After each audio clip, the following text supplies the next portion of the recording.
Assalamualaikum warahmatullahi wabarakatuh. Waalaikumsalam. Selamat malam rekan-rekan media yang kami hormati. Terima kasih atas kesediaan waktunya.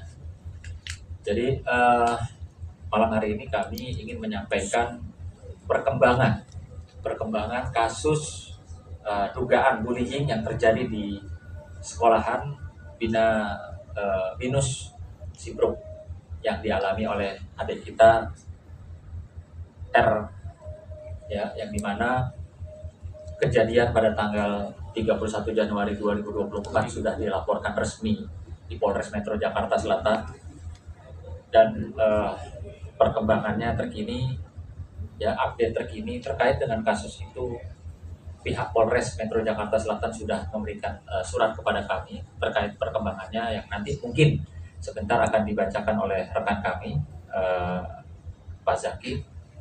Dan perlu diketahui bahwa kemarin pihak sekolah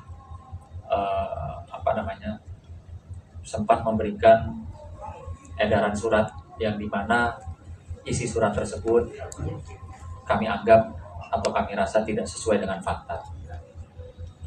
Setelah kemarin kami mengupdate perkara kasus ke Polres Metro Jakarta Selatan, saya, tim kuasa hukum, sama-sama adik korban kita, lalu orang tua korban mendatangi sekolahan Binus Sibruk bersama teman-teman media guna untuk menanyakan hak, ya, pendidikan yang harusnya berjalan dengan baik di sekolah tersebut.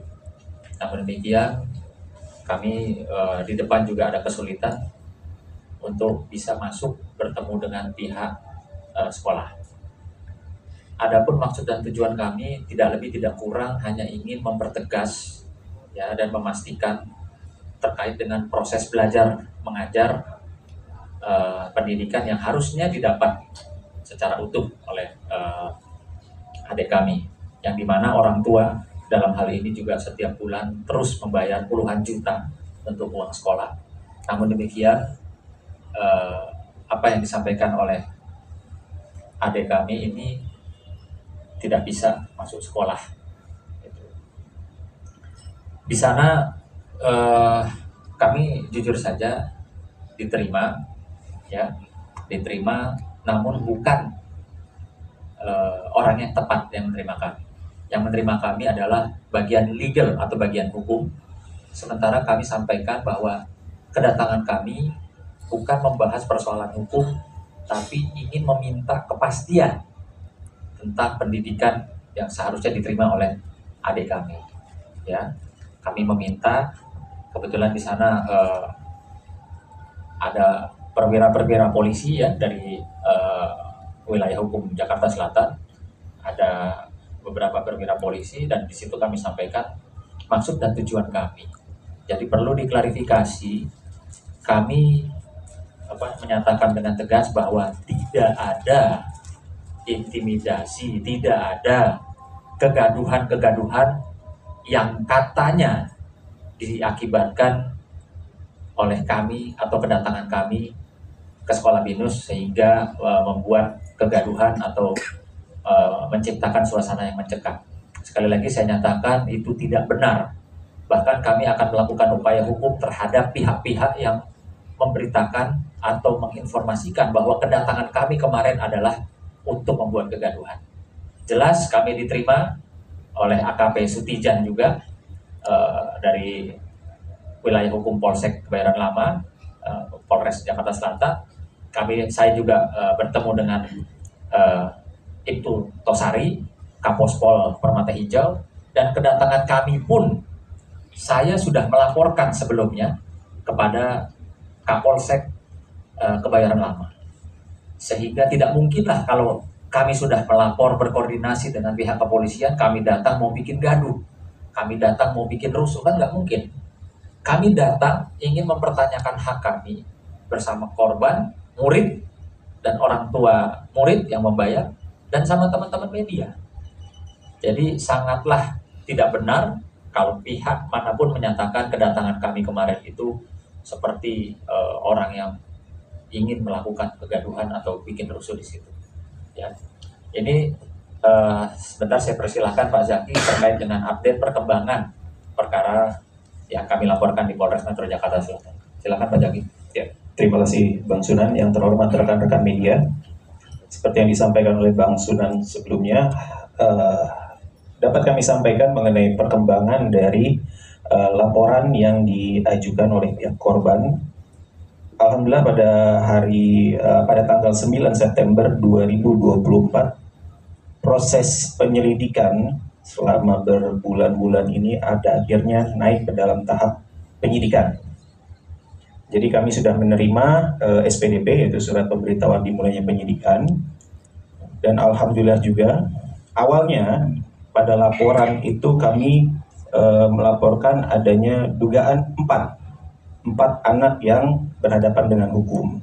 Tapi setelah melalui proses lidik, proses pemeriksaan saksi-saksi, kemudian bukti-bukti visum dan lain-lain, di dalam SPDP yang kami terima, ada pengembangan yang tadinya 4 anak yang berhadapan hukum menjadi 8, artinya ada bertambah 4. Jadi ada 8 anak yang berhadapan dengan hukum, yaitu yang pertama inisial KLS, yang kedua inisial MRM, yang ketiga inisial KWR, yang keempat inisial DS, yang kelima inisial JS, yang keenam inisial MAF, yang ketujuh inisial CGA, dan yang terakhir yang kedelapan inisial JAW. Dan tidak menutup kemungkinan nantinya dalam proses sidik saat ini akan bertambah pihak-pihak yang terlibat, mengingat dari sifat dari delik Undang-Undang Perlindungan Hukum itu bukan hanya pelaku yang melakukan suatu tindak pidana itu, tapi juga pihak-pihak dan orang-orang yang membiarkan tindak pidana tersebut dilakukan.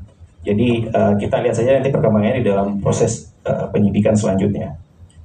Kemudian kami juga menerima surat pemberitahuan perkembangan hasil penyidikan atau SP2HP pada tanggal 9 September 2024, di mana di dalam dalam SP2HP ini pada pokoknya adalah menjelaskan bahwa total seluruh saksi-saksi yang telah diperiksa di dalam proses penyelidikan itu ada 18 orang saksi. Jadi dari pihak sekolah, dari pihak murid dan dokter pun sudah diperiksa, gitu. Dan bukti-bukti yang sudah dimiliki oleh penyidik saat ini adalah salah satunya adalah visum et repertum dari Rumah Sakit Pusat Pertamina. Nah, kemudian